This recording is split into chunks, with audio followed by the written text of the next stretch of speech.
Нәни Туҡай, Фәйрүзә Хәбибуллина.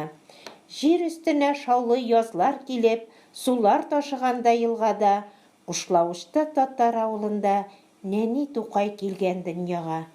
Әти-әни назын 5 ай ғына, бары 5 ай ғына татыған, аннан соң япа-йәтим ҡалып, тормош упҡынына атылған. Ғабдулланы ауыл сайын йөрткән мәрхәмәтсез яҙмыш сынауы. Ҡырлай, эш илене сискәндергән, рәнжетелгән сабый йылауы. Асрауға бала бирәм дейеп, ямшы яңғыратҡан Ҡазанны, бу хәлләргә тере шаһит булған, гөрләп торған пешәм базары. Ялан аяҡ ишек төпләрендә, басып торған ҡышҡы төннәрҙә, йәтимлекнең ащы ғазаплары сәбәп булған үтмәҫ ширләргә.